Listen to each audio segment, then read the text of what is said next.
Where are you from? I was born in Nevada, but I was raised in Alaska, so technically I'm from Alaska. I moved here when I was like 13. Been here since. What was it like living in Alaska? Cold. It was mad cold and pretty boring. It's not much to do out there except like go fishing and like go to the little few malls we have. Like play outside and shit. We didn't really have much to do. And so why did your family move from Alaska to Atlanta? I don't really know. We came on vacation here because one of my sisters was like staying here with her husband. We came on vacation and they just ended up liking it. So we ended up leaving, moving out here. Mm-hmm. Do you come from an artistic family?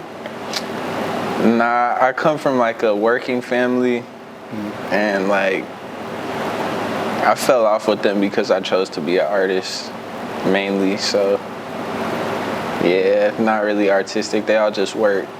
They don't really have any type of creative views. And so how did you get into art? My senior year, about halfway through first semester, I was homeless, and I used to be in a collective with some of my old friends and my homies. Like I used to just draw random faces in like my sketchbook and stuff. And they showed me this video of like this rapper music video, and they was taking like clips of a Basquiat documentary, and they put it in a music video, and it was like, yo, art kind of look like this. You should make art. So I just ended up starting to make like whatever I could on whatever. And so after you saw those Basquiat clips, like what was your first step? Because you were making art already, but then you were inspired by those clips. Like what did you do after that? Before I got heavy into painting myself, I studied him like as an artist, and it got me into that like 80s era of neo-expressionism with like Keith Haring, Schnabel, Basquiat, Warhol too. Like, and it just ended up being like something that fascinated me heavy. Mm-hmm. So I ended up studying most of those artists from that era. Realized that I had to kind of just not bite and like try and make art like them, but still incorporate my own like pieces of originality into it, so I could be inspired by it and just not taking somebody else's style. But yeah, I just studied all of them before I moved into really making my own pieces. Do you feel like in the art world today, someone can recreate the type of rapid fame and success that Basquiat created? Because you know he just met like Andy at like a coffee shop. Yeah. And gave him a postcard, bro. Yeah. And then became friends. You know what I'm saying? Yeah, like he gave him the postcard, and from there it was just kind of up. But I think it all depends on like you being in the right place at the right time, because he was in New York in an era where everybody was kind of like concentrated into one area, and he was just meeting people every day. Like a lot of people handed him tools to kind of be successful, and like he was able to work in a lot of galleries, whereas today, like I feel like you kind of have to build up your own success to be able to get those type of placements, rather than back in the day somebody could see something that they like and just come up to you and be like, yo, come work in my gallery or come sell your paintings at my exhibit. So I don't think things are accessible as they were back in the day. Mm-hmm. How do you feel about sort of there like being no middle class in the art world today? So for example, there's only a few artists that are selling like $1 million paintings. How do you feel about that? But there's like hundreds of thousands of artists who are making great work. I think that's something that all visual artists, whether you be a painter, like a portrait drawer, or anything like that has to do with being like a visual artist, like you know kind of what you're getting into before you start. It's like we have a type of career where you're not really gonna see much success like while you're alive. Like you don't really get big booms until after you pass away, unless you happen to be one of those few that like catches the attention of everybody. But I think that's just something that comes with it. Like, so you just kind of have to build your own success. When you do, like all of those people will reach out to you. It's kind of a given. Like you have your own success and you're making art, all the rich people are gonna flock because they want value on their wall. They don't really care about who you are as an artist. They just want something that's worth a lot of money. So I think it's like a given. Like there's not really much thought to it. Everybody that's an artist knows that you're not instantly gonna be having a lot of bread from it. And so earlier you mentioned that your parents, they kind of didn't agree with your career. Can you talk a little bit about that? Yeah. My parents tended to have problems with like other races. They had a lot of racism issues, and all of my friends, I went to a school that was majority black, and all of my friends that were like pushing me towards creativity were black, and that's where I spent most of my time, like around them. So they just kind of had a disagreement. We had a big falling out, and I ain't really been around them since. So it's like, it's multiple different things that stem from me not being supported by them, but mainly they weren't creative and they didn't like who I was around. But yeah. Do you feel like your peers are supportive? Everybody I'm around now that's in my life is like definitely played a part in me being more creative, me chasing what I actually want.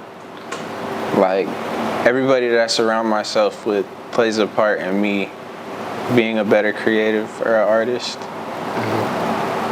Off camera, you mentioned that you make music.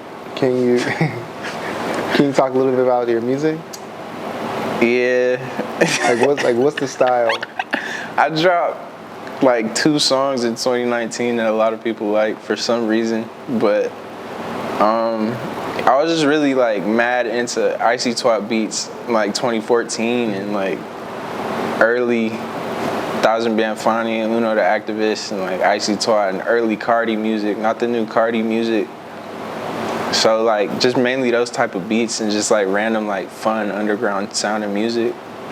This is what I'm into, and it's what I ended up making. So I might drop more soon. Who knows? All right. So I'm gonna make 2 statements, and I want you to tell me your thoughts on those statements. The first is art for art's sake, and the next is art should have substance. Which one resonates with you more? Art for art's sake. I feel like you should be able to do whatever you want, like, and it be considered art. I don't think everything has to have depth. I feel like certain things should and certain things shouldn't. It all depends on what you're trying to create at the end of the day. Cause like I have some pieces that mean nothing and I have some pieces that mean everything. Like it all depends on what you're trying to make, what you're speaking on, what picture you're trying to put together at the end of the day. Where does Zero draw his inspiration from? Really, a lot of my art is dark. And I would say most of my inspiration comes from like the darker parts of my life. Like I'm a big believer in like spirituality and stuff like that. So I feel like everybody has a shadow side of themselves, and a lot of the darker figures that I portray are like certain parts of me that I had to deal with growing up, or certain parts that I'm still dealing with stemming from like those bad areas in my life. So yeah, like I pull a lot of inspiration from the dark, like everyday life, things that I see, corruption in the world. Like it all depends on what's like around me at that time.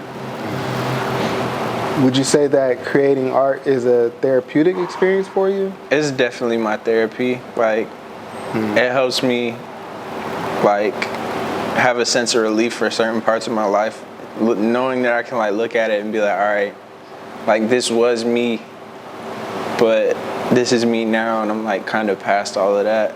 And like anytime I'm feeling really bad, I can make a piece, and it's just like painting just makes me feel better. like in all ways. Cause it's like I feel like it gives you the most creative freedom out of like any type of artistic like genre or whatever. Cause you don't have to be perfect. Like you don't have to have a good beat. You don't have to have a song mixed. You don't have to have anything. You just have to have a canvas and paint. So like make whatever you want to. Are you independent or are you working with a gallery? I'm not working with the gallery, but I'm signed to my manager right now. Ibn. Shouts out Ibn. He goes crazy. He helps me put a lot of stuff together, and he's helping me get my name out there a lot. We got big stuff on the way. So yeah. What does an artist in the, I guess you would say like the current landscape, like what do they have to do to be successful in your opinion? Be themselves, like be original. Don't just see something you like, try and recreate it and instantly think if you can make stuff like that, you're gonna be somebody. I feel like to be anybody, you have to have some sense of originality within your work. Yeah, I really think that's like the main part. It's just being yourself. Like, don't try and build off of anybody else's work, or I don't feel like it would go anywhere at that point. Being out, talking to people, networking, showing people your art. In today's world, social media, I feel like plays a huge role in everything. So like having a social media presence for people to come and look at your work, I feel like those are probably like some of the main things. What is your creative process like? It's not like clean or organized or anything like that. Like I just set up my easel. If I don't have the easel with me, I throw a canvas on the floor and I just go crazy. Like no organization really, and like whatever I have at the time I use to make what I make. I don't really wait until I have certain things. I just put stuff together really with whatever I have. If I don't have a canvas, I'll go find a piece of wood or like some random object that I can use to make a piece of art with. It's kind of like hectic, more intense. Like when I make something, I want to finish it then. Like I don't really take long. So just quick and like chaotic, I guess you could say. For someone who creates in essentially like a contemporary abstract expressionist style, I want to know your thoughts on this. About 2 or 3 years ago at Art Basel, there was a banana. I don't know if you saw this or not, but there was a banana taped to the canvas. So for you, you put a lot of effort into your work. How do you feel when you see things like that happening in the art world? It doesn't really bother me. Like if somebody wants to buy that for however much they buy it for, millions, hundreds of thousands, like it is what it is. If people consider it art, it's art. Art's subjective, so some people are gonna like your work, some people aren't. Some people will like a banana taped to a canvas, and like some people won't. Like at the end of the day, it's like how the artist feels about it. If that artist looked at it and was like, this means something, then it means something. Like it doesn't have to be accepted by everybody to be art. Really only has to be accepted by you as the artist. What is your ultimate goal as an artist? Just to kind of like, I don't really care about having like the ultimate amount of money or like making the most before I die. I want to have more paintings made than any like living artist before I pass away. I want to be located in like more museums than any other artist. Like monetary value has never been much a thing. I just want to have a voice, and I want to be like widespread in different areas. Like I want to have more eyes on me than I want to have money in my pocket. Did you go to school for art? Everything that I make is self-taught. Just like, and I feel like school is overrated if you want to be an artist. I feel like you should always teach yourself, because that's another thing with like being original. Like I feel like it would be hard to find originality within yourself if you're being taught everything that you do. Yeah, that's similar to like what Basquiat and Keith Haring did. They would just like go up to the art school, but they didn't enroll. And just hang around it. Yeah, like talk to all the people that's involved with it. Gain connections that way with people that actually have their foot in, but at the same time just have your own style that you're working on. Even if you are in art school, I would say just make something completely different than what they're teaching you. What's your favorite museum to visit? I haven't been to many. Like I've really only been to one. Like it's Atlanta Contemporary. But online you can go on a lot of these museums websites and then you can do virtual exhibitions. And like I've done a few different ones. I'm not sure which museums they're from, but like virtual exhibitions are really cool because you don't have to pay for a ticket or nothing. You can just go on the internet and like Google Maps your way through the museum. That is mad cool. So, but like I want to go to the Louvre. I want to go to the Whitney. I want to have art in the Whitney and like definitely like a trip to the High Museum soon. Whitney is like the ultimate goal for me. Like, like I'm trying to like that's the main place that I want to get my work in. So yeah. How do you feel about classism in the art world? Classes? Classism. Classism. As in like lower and higher. Yeah, like as in like it being easier to get in a museum if your parents know someone, or if your parent is on the board, or like I said, like most of that kind of stuff doesn't really faze me. At the end of the day, if you have something, you're gonna get in it regardless. I feel like even with certain curators, it's some of those bigger museums, even if your parents do know somebody, you still might not get in.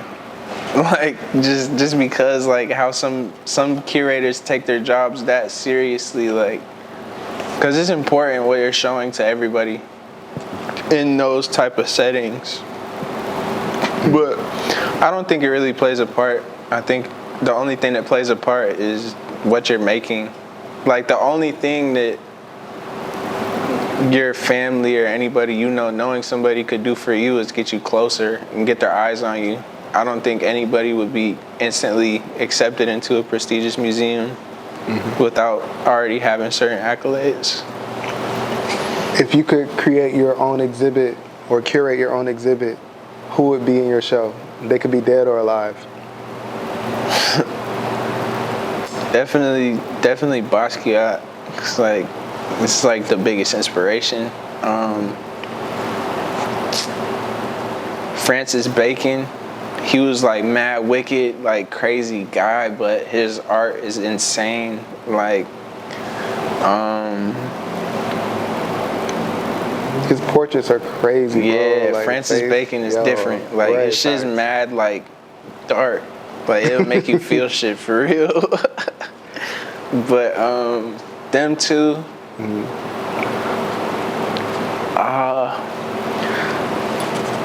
I'm not. Yeah, like I don't know.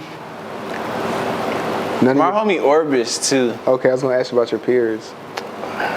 He's like, we ain't gonna talk about too much what he does, but he's like probably one of the craziest graffiti artists I know right now. So like, I have like an original by him too on canvas, which is crazy because everybody's still trying to figure out who he is. But he's like probably the most up graffiti artist in Atlanta right now.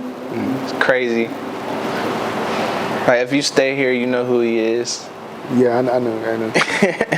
So, would you choose canvas art or digital art? You can only make one type for the rest of your life. Canvas. Canvas? Yeah, digital doesn't give the same feeling. No disrespect to digital artists, but I feel like it's more important. I feel like NFTs could be like the downfall of important art, because it's like you're not gonna feel much from a piece of digital art. Your eyes gonna start hurting. Yeah, it kind of reminds me of like fast fashion. Yeah. You know what I'm saying? Like, yeah, I don't know. Like, in my opinion, canvas art all the way. Just anything that you can make physical. Because I feel like when you're in person looking at something and you feel it, like, you won't get the same type of experience if you're looking at something on a computer or a phone screen. Like, the value might be more, but you won't get the same experience or feeling that you do from canvas art, like in-person exhibitions, all of that. Yeah, canvas art all the way for sure. For a young person who's watching this right now, who aspires to essentially do what you do, make paintings, and to also show those paintings and sell those paintings, what advice would you have for them? Like the most cliche advice ever, I feel like, but the most important is like always be yourself. Don't try and be nobody or not. Like make art about all those parts of yourself that you think people won't like. It's simple. Just be you, and don't try and recreate nobody else's style. You can be inspired, but don't completely rip nobody. Get yourself out there, have a social media. And it's not too much besides that. Make a lot of art, make as much art as you can. Like, if you rush and make like 100 pieces, like 70 of them might not be good, 20 might be all right, and you might have 10 like really good paintings. Just make as much art as you can, because like you never know when you go, and if people start to look at you when you go, the thing about art is like you can still be somebody even after you die. That's why I chose to do it. That's why it's my passion. You don't have to be living to be somebody if you're an artist. Whereas like you look at other genres of being artistic and creative, like if you don't become famous or somebody before you pass away, you might not never be nobody. But if you make physical art, somebody might find you after you pass away and be like, yeah, this is crazy. We need to get this out there. So you don't have to worry about not being nobody, because you always could. You just never know if you're gonna be or not. I mean, yeah, just make hella art, be yourself. The main two things.